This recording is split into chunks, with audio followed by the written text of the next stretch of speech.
This is the Late Round Podcast with your host, JJ Zacharisa.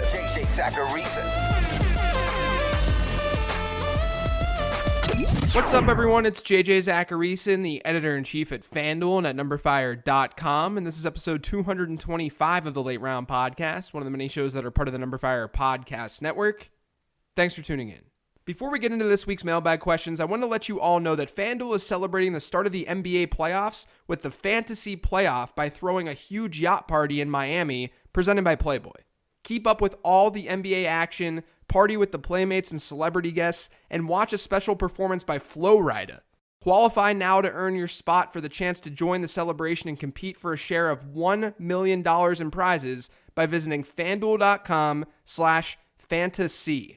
That's FanDuel.com/FANTASEA.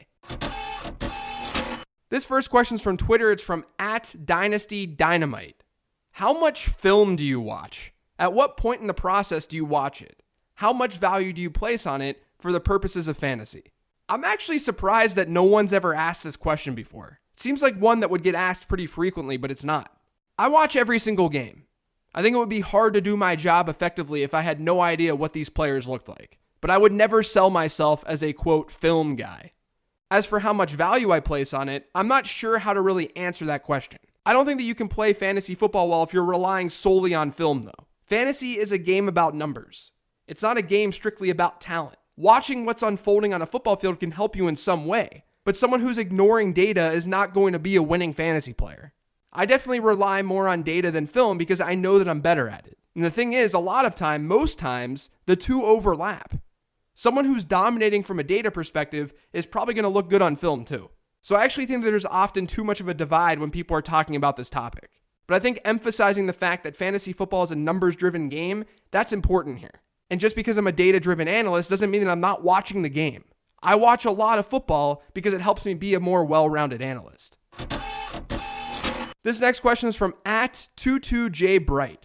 Dynasty draft pick worth. What's a good ask for an early first-round rookie draft pick? I.e., what is the 103 worth in dynasty leagues? So I actually did a study and a podcast on this topic last year. If you want to listen to that show, it's episode 113, and it's titled The Value of Rookie Picks. My findings are that fantasy managers do tend to overrate those picks' value. We're not very good at projecting which players will be successful at the next level. For a lot of reasons. Scouting and prospecting is very hard. But I think it's important to remember that draft picks are currency. Just because they're overrated doesn't mean that you should just give them up for nothing. And on top of that, you still need to be building youth on your team. You still need rookies on your team. And if you only have your startup draft and then just trade for players all the time, you're not necessarily allowing yourself to extract insane value. You're going to miss out on a lot of the elite players in fantasy. You wouldn't be able to get Saquon Barkley or Ezekiel Elliott or Christian McCaffrey. And how you value these picks is pretty dependent by year. Like, there's no obvious 101 pick this season. Even if some of these players go to a great landing spot, it probably still won't make them the consensus top pick. That means the 101 this season is far less valuable than what it was last year. Because last year was quite obviously Saquon Barkley. I also tend to buy my draft picks before the NFL draft happens and not after. Given the information that we have right now, we don't have a consensus 101. And you could get away with rearranging the first round in a lot of different ways. At running back specifically, rankings and player values are all over the place right now. But like I've been saying the last few weeks, this running back draft class is going to be super landing spot dependent. So when we know those landing spots, we're going to be able to place where these running backs should be drafted more accurately. Like maybe you've got Miles Sanders as your RB6 right now. Some people really like Sanders and have him close to the top of the running back class, but others don't. There's no set ADP for Miles Sanders. Now imagine if Sanders gets drafted by the Chiefs. All of a sudden you've got a new early first rounder that's more set in stone. And that's going to raise the price for that type of pick. And it's all because people know who they'll be getting at that slot. But I'd listen to that episode for a more in-depth study on how to value these picks. And keep in mind, it's not just about how you value them, but how your league mates value them. This next question is from @BayAreaViper. How likely is it that Antonio Brown and Todd Gurley will be top 10 fantasy assets at their position for the next 2 to 3 years?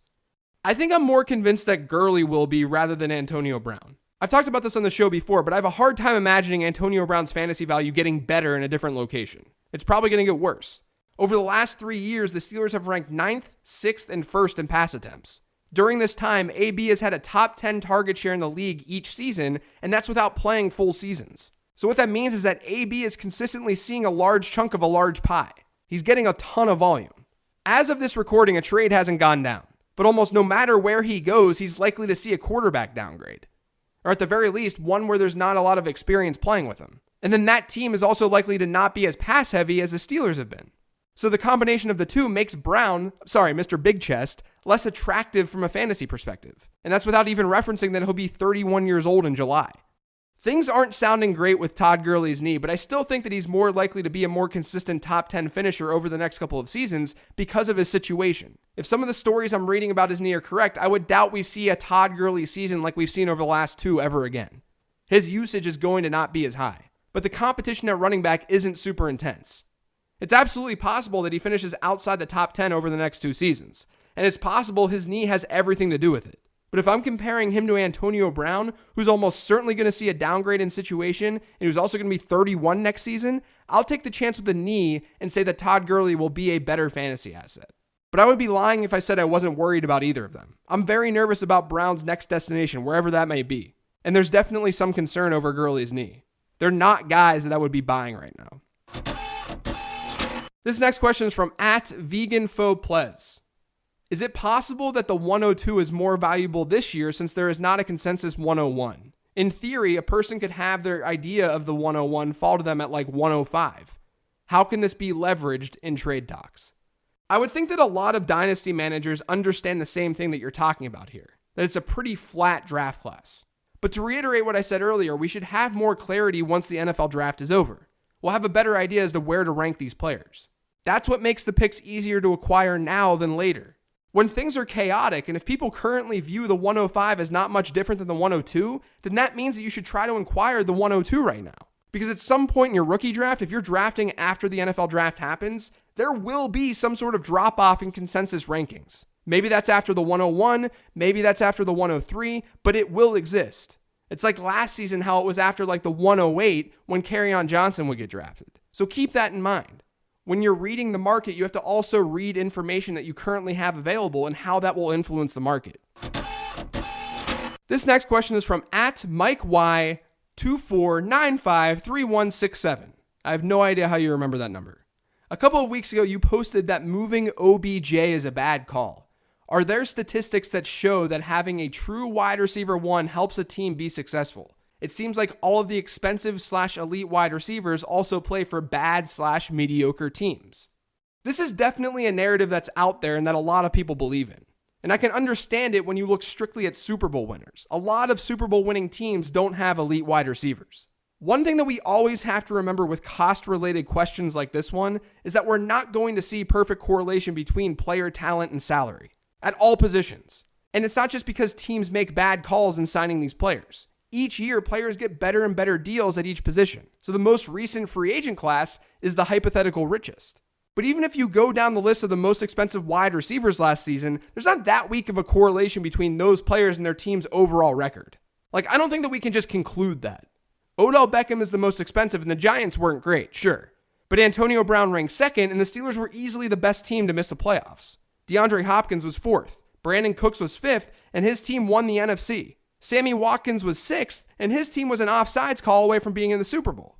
I don't necessarily have anything that's absolute proof that you need elite wide receivers, and you should give elite wide receivers big contracts. I can tell you that of the wideouts with 50 or more targets last season, 9 of the top 20 wide receivers in target success rate were also in the top 20 in salary. There's no context for that, though. And that's the thing. We can't just look at the correlation of elite receivers to team success without doing the same for every other position. That's the only way to really know if there's something there. And even if you find something moderately there, there are so many other factors that go into that type of analysis.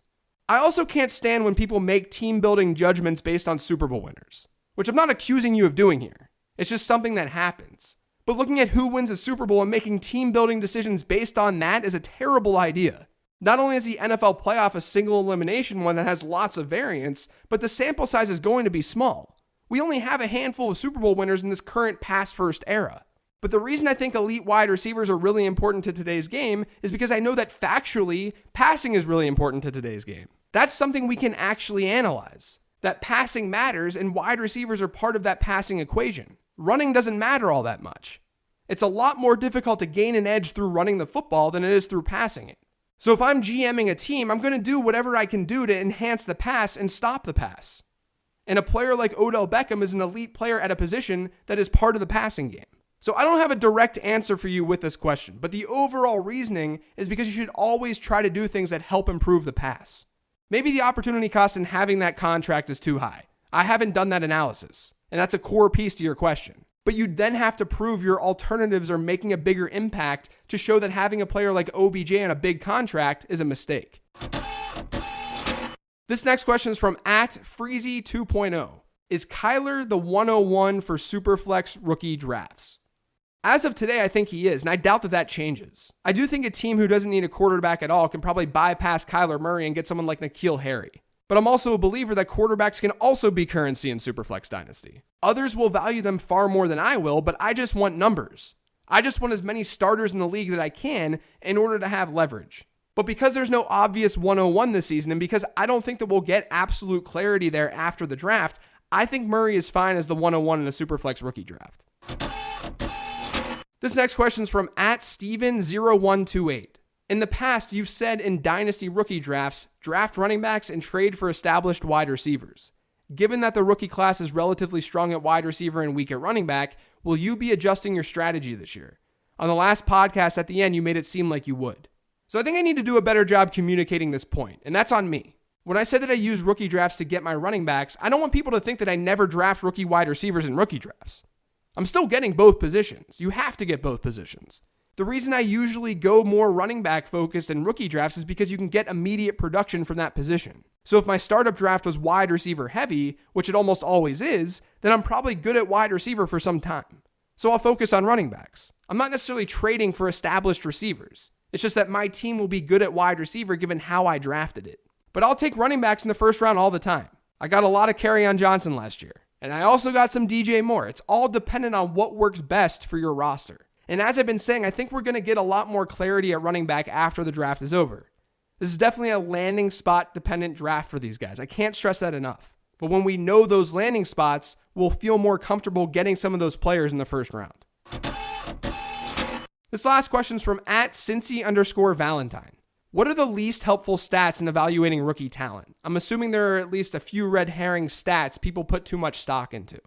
I think people often focus a little too much on efficiency at running back specifically. It matters to a degree, but volume is still far more predictive. And the basic reasoning is because good players see the ball more often. It can't hurt to be efficient, but it's not everything. That's why Darrell Henderson, even though I might have him as my RB1 when this is all said and done, that's why he still doesn't have a complete production profile. The volume isn't totally there. And that's even though he averaged 8.9 yards per carry over his final 2 seasons at Memphis. And then I also think people who aren't doing a lot of production-related scouting are just putting too much weight into raw statistics. You've got to give these numbers context. You have to look at market share. You can't compare a wide receiver from Army to one from Washington State. That's where I think people goof when they're looking at statistics for these guys. And I think I'm officially a dad because I just used the word goof. That's going to do it for today's show, though. Thanks to all of you guys for listening. If you've yet to subscribe to the Late Round Podcast, make sure you are by searching for it on iTunes, Google Play, SoundCloud, TuneIn, Stitcher, and Spotify. And if you're on iTunes, please do me a solid and leave a rating and review. I'm also on Twitter @LateRoundQB. If you have a question for a future Mailbag show, you can send it to there, or you can email me at jj@numberfire.com. Thanks, everyone. Enjoy your weekend.